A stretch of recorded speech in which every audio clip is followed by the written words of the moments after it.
video rangkuman atau kumpulan episode cerita One Piece yang telah saya buat sebelumnya. Jadi untuk kalian yang sudah menonton cerita One Piece sebelumnya, kalian boleh skip video kali ini, karena video ini hanyalah gabungan saja. Tapi sebelum kita masuk ke topik cerita, jangan lupa klik tombol subscribe-nya dan juga tombol loncengnya, agar selalu mendapat update cerita anime dari kami. Dan berikut cerita One Piece episode 930 sampai dengan 940. Tanpa banyak basa-basi, langsung saja kita mulai ceritanya. Itu banyak darah yang muncrat dari hidungnya. Apa itu adalah orang yang kita lihat kemarin? Ucap para wanita ketika ia melihat orang yang tiba-tiba muncul itu. Orang yang tiba-tiba muncul itu tak lain adalah Soba bertopeng, yang kini tampak terkapar dengan banyak darah keluar dari hidungnya. Soba bertopeng, teriak orang-orang. Namiswan, Namiswan, ucap Soba bertopeng seperti sungai besar yang meluap. Ucapnya lagi, Sanji. Kenapa kau ada di sini? Dan ada apa dengan kostum itu? Apa kau serius? Nami dan Robin tampak terkejut dengan kemunculan Sanji dengan memakai kostum yang tiba-tiba tersebut. Apa mereka baru bilang Soba bertopeng? Ucap Drake yang mendengar teriakan dari dalam pemandian. Kurasa dia ada di dalam, ucap anak buah Drake. Drake pun bergegas masuk ke dalam pemandian. Hei, di mana Soba bertopeng itu? Ucap Drake, dan ia pun langsung lemas ketika ia melihat bahwa di depannya ada banyak wanita cantik yang hampir telanjang. Kau seharusnya bilang dari awal kalau kau tak bisa mengatasi tubuh wanita cantik, bentak Hawkin. Aku tidak lemah melawan, ucap Drake yang masih terbaring. Sekarang kesempatan kita, ucap Nami yang bersiap lari. Drake, kau berasal dari North Blue kan, ucap Hawkin. Kau juga kan, ada apa, jawab Drake yang berusaha bangkit. Itu Germa 66 kan, style black yang sungguhan. Drake dan Hawkin tampak terkejut ketika ia melihat Sanji yang memakai kostum tersebut. Sanji tampak terkejut mengetahui Drake dan Hawkin juga tahu tentang style black. Dan memanfaatkan keterkejutan dari para handler tersebut, Sanji pun menggunakan kesempatan itu untuk kabur dengan kekuatannya dan membawa Nami dan yang lainnya terbang ke langit. Apapun itu, kita harus keluar dari sini, ucap Sanji. Itu cerita panjang. Aku akan menceritakannya nanti. Kau kehilangan banyak darah. Apa kau baik-baik saja? Aku tidak peduli jika aku mati sekarang. Kini Sanji yang menggendong Nami dan Robin serta Shinobu sedang terbang dengan kekuatan Sanji. Tangkap mereka. Mereka kabur ke langit. Teriak orang-orang yang berusaha menangkap Sanji dan yang lainnya. Ini buruk sekali. Mereka tahu tentang tato di kaki itu, ucap Sanji. Bahkan aku menemukan sesuatu yang lebih buruk. Beppo dan yang lainnya sudah tertangkap, jelas Sanji. Apa? Nami dan yang lainnya tampak terkejut dengan info Sanji sampaikan. Mereka akan menggunakan Beppo dan yang lainnya untuk memancing Trafalgar Law. Kita harus segera menemukannya lebih dulu, ucap Sanji. Jika tidak, ibu kota bunga akan berada dalam kekacauan, ucapnya lagi. Lalu apa yang sudah kau lakukan selama ini? Bentak Nami. Negara Wano, Ringo, aku menemukanmu. Apa pelarianmu sudah selesai? Untuk orang yang mengejarku, kau butuh waktu yang lama ya, diam, ucap orang-orang yang berada di sana. Tampak di tempat ini hujan salju tengah turun dan tempat yang ada di sana juga telah diselimuti oleh salju. Dan di telinga hujan salju tersebut, tampak Zoro sedang berdiri berhadapan dengan seseorang yang mempunyai tubuh cukup besar. Aku sudah mengembalikan pedang yang terkenal di dunia. Shisui, ketenangan yang tepat, ucap orang itu sambil menggerakkan sebuah senjata Bisento ke arah Zoro. Pedang itu milik samurai legenda dari Wano, Ryuma. Kenang-kenangan itu dicuri dari kuburannya, ucap orang itu lagi. Aku tahu, jawab Zoro. Kalau begitu kembalilah ke tempatmu berasal. Kalau tidak, aku akan mengambil kedua pedang yang ada di pinggangmu juga, ucap orang itu. Apa kau pengoleksi pedang? Apa yang kau rencanakan dengan koleksimu itu? Ucap Zoro. Kebetulan kami juga sedang membutuhkan banyak senjata. Takdir yang aneh sekali, ucap Zoro lagi. Zoro pun menarik pedangnya dan bersiap untuk bertarung. Koleksi pedangmu itu akan kurebut semuanya, ucap Zoro. Sambil mulai menyerang orang yang ada di depannya. Kau akan mati oleh tangan dari orang yang telah kau curi. Dasar pencuri, ucap Zoro. Pertarungan di atas jembatan pun dimulai.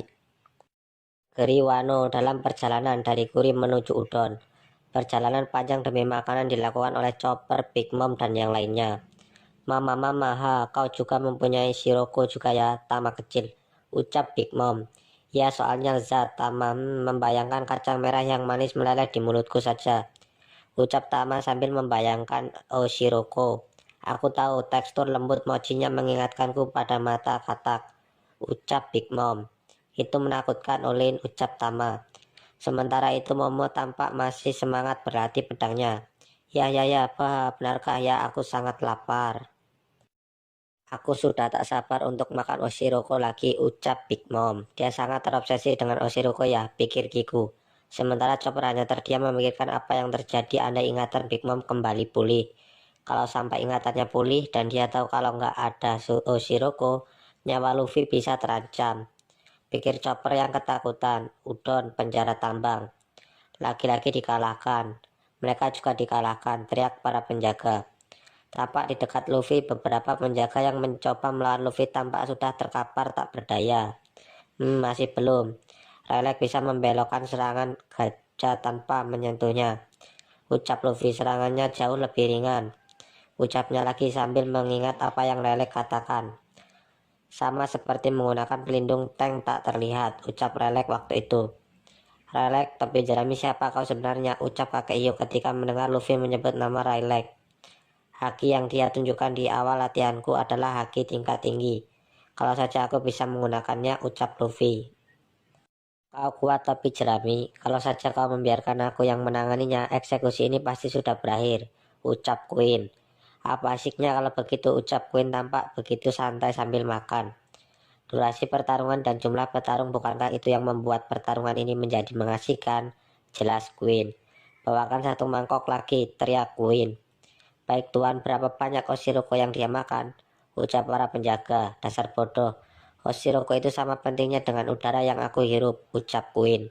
Aku bawa banyak tapi tak ada orang lain yang boleh memakannya, karena itu adalah makanan favoritku, ucap Queen lagi.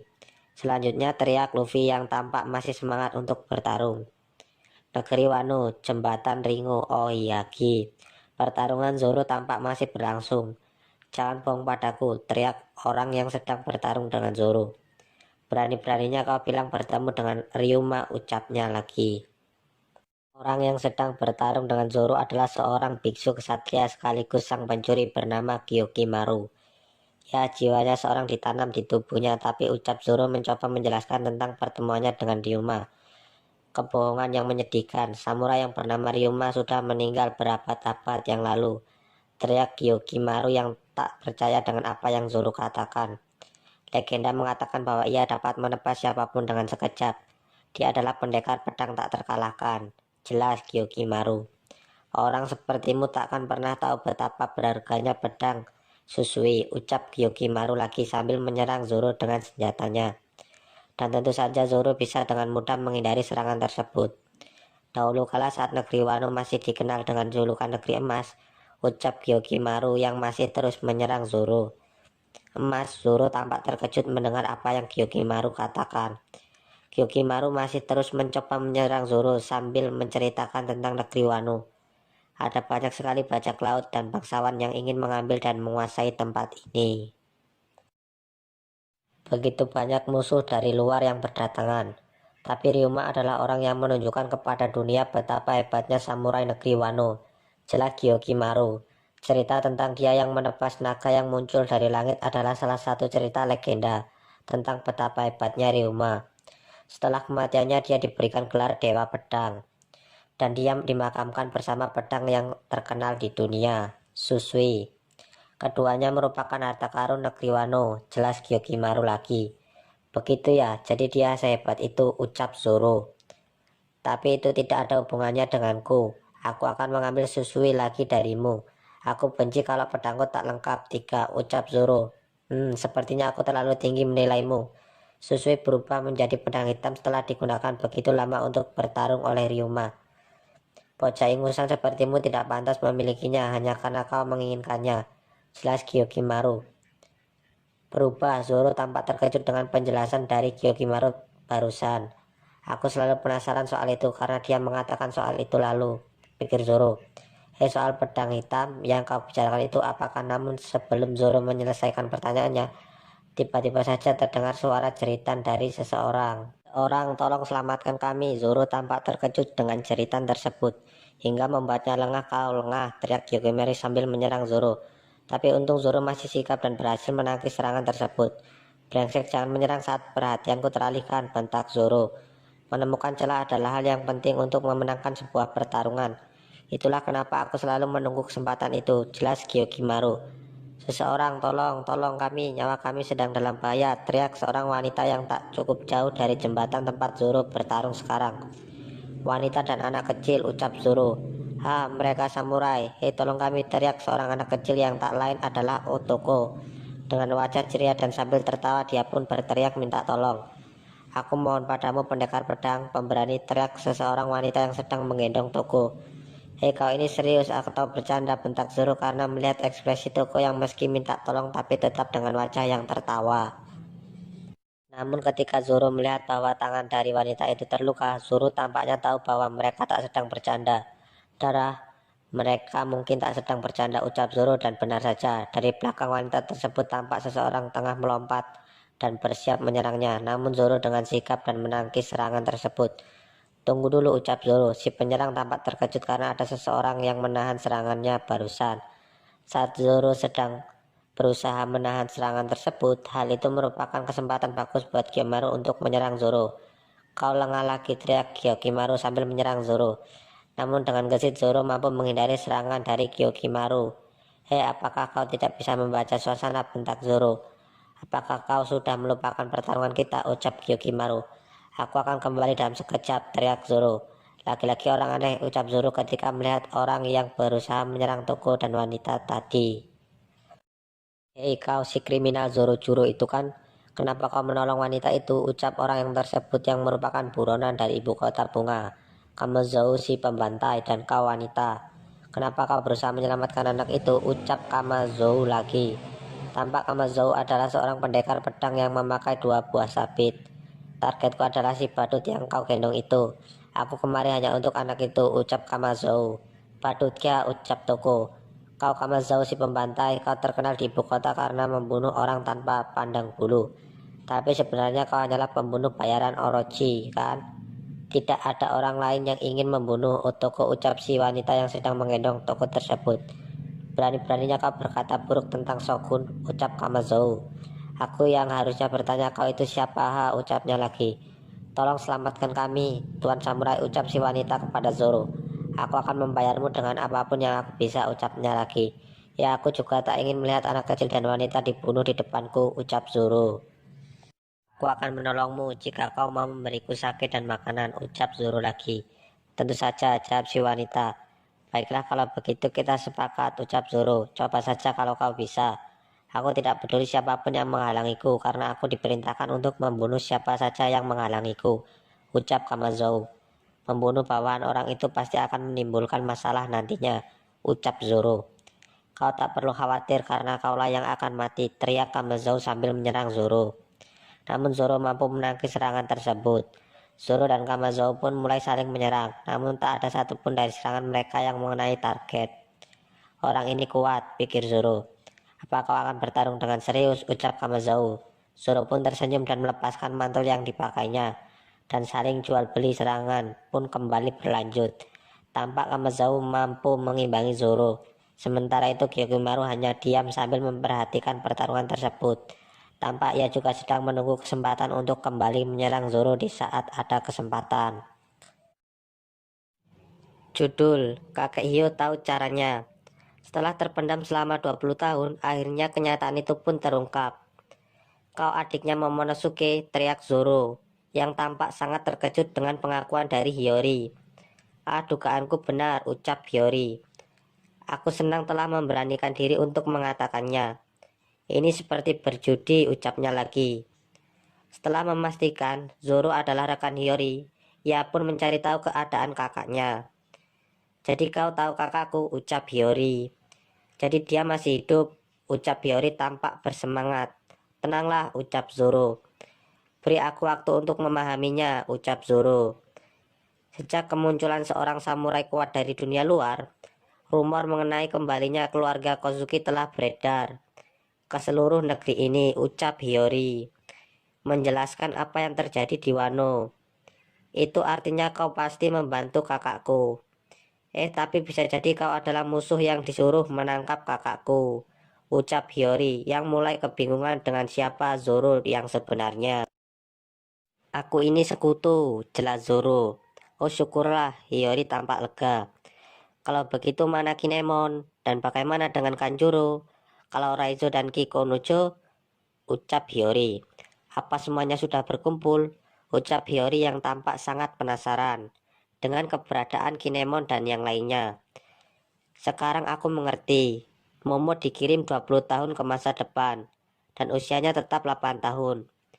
Itulah sebabnya adiknya berusia 26 tahun. Ucap Zoro yang mulai mengerti tentang apa yang sebenarnya terjadi. Terserahlah, tapi apa tak masalah kalau anak itu tahu tentang masalah ini? Ucap Zoro sambil menunjuk toko yang juga ada di sana. Jangan khawatir, aku memang sudah tahu. Ucap riang toko, ini rahasia kecil kita. Toko adalah salah satu dari sedikit teman yang tahu kebenarannya. Tingkahnya yang ceria membuatku terus maju, ucap Hiyori sambil memeluk toko. Lalu Hiyori pun menceritakan apa yang terjadi 20 tahun yang lalu. Aku tidak akan bisa lupa dengan apa yang terjadi 20 tahun yang lalu. Meski saat itu aku hanyalah seorang anak kecil dan bahkan lebih muda dari Toko saat ini. Aku melihat kakak dan yang lainnya menghilang di tengah kobaran api, ucap Hiyori. Di hari itu juga aku kehilangan ayahku, Kozuki Oden, dan juga ibuku, Toki. Aku kehilangan semuanya, jelas Hiyori. Kakakku berjanji dia akan kembali dalam 20 tahun. Tapi aku tidak begitu percaya dengan janji itu. Itulah kenapa selama ini aku kehilangan semangat untuk hidup. Jelas Hiyori lagi. Kenapa kau tidak ikut dengan mereka? Ucap Zoro. Itu karena jika rencananya gagal, mereka ingin memastikan kalau ada satu keturunan Kozuki yang selamat. Jelas Hiyori. Itu pasti sulit buatmu, ucap Zoro. Tapi pelayan ayahku, Kawamatsu Shikapa, merawatku dengan penuh kesabaran. Jelas Hiyori. Kappa? Zoro tampak bingung. Ya, aku tidak yakin kau tidak percaya iblis semacam itu ada. Tapi dia bangga akan hal itu, ucap Hiyori. Hari di mana kastil dibakar, musuh mengepung kita dari semua sisi. Tapi dia menggali lubang melalui saluran air dan berhasil kabur tanpa ada yang tahu, ucap Hiyori, menjelaskan tentang Kawamatsu. Dia selalu berusaha menyemangati aku, meski sejak saat itu aku menjadi bisu, ucap Hiyori sambil mengingat ketika Kawamatsu sedang menghiburnya dengan sebuah tarian kappa. Hiyori pun mengingat dan menceritakan bagaimana Kawamatsu merawatnya. Dia rela lapar agar aku cukup makan. Sedikit demi sedikit dia bisa membuatku sedikit tersenyum. Jelas Hiyori. Jadi di mana dia sekarang? Ucap Zoro. Kami terpisah saat usiaku 13, ucap Hiyori. Tapi Kawamatsu itu samurai yang sangat kuat. Dia pasti menunggu di suatu tempat untuk datangnya perang puncak. Aku sangat ingin bertemu dengannya lagi, ucap Hiyori dengan senang. Obrolan antara Zoro dan Hiyori masih terus berlanjut. Apa? Teriak Hiyori. Si kucing dan si anjing pun ada di sini. Ku dengar mereka sudah mati, ucap Hiyori. Ya, tapi aku tak tahu apakah Nekamomoshi sudah datang, ucap Zoro. Hah? Wajahmu kenapa, ucap Zoro ketika melihat ekspresi Hiyori. Aku sangat senang, terlalu senang, ucap Hiyori sambil menahan diri untuk tak menangis. Tapi aku tak akan menangis karena aku ini putri seorang samurai, ucapnya lagi. Haha, kakak kau lucu sekali, ucap Toko yang tertawa terbahak-bahak melihat ekspresi muka Hiyori. Ada 6 orang termasuk Momonosuke, tapi aku masih belum bertemu dengan tiganya lagi, ucap Zoro yang menanyakan keberadaan dari The Nine Red Scapegoat. lainnya. Salah satu Kawamatsu, orang yang aku ceritakan barusan, dan dua lainnya adalah Denjiro dan Ashura Doji. Aku tidak tahu keberadaan mereka bertiga, ucap Hiyori. Tapi sekarang ibu kota sedang rusuh gara-gara gambar ini. Jadi mereka pasti akan muncul ketika mengetahuinya. Jelas Hiyori, sambil menunjukkan kertas pesan dari Kinemon. Gambar itu membantu kami menyebarkan informasi dengan cepat. Tapi bagian yang terpenting adalah lokasi pertemuannya sudah bocor. Dan sekarang sekutu kami satu persatu ditangkap. Jelas ini bukan situasi yang bagus. Aku penasaran apa yang akan terjadi nanti, ucap Zoro. Kita mungkin punya banyak kru kapal sekarang, tapi kapal kita tidak berlayar sesuai dengan harapan. Mungkin aku harus berhenti memikirkannya, ucap Zoro sambil merendahkan tubuhnya. Ya, kau harus istirahat, Zoro-juro, agar lukamu bisa lekas sembuh. Jadi tidurlah, ucap Hiyori.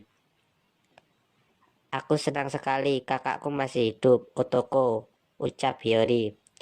Ya, itu hebat, ucap Toko. Mereka berisik sekali. Bagaimana aku bisa tidur?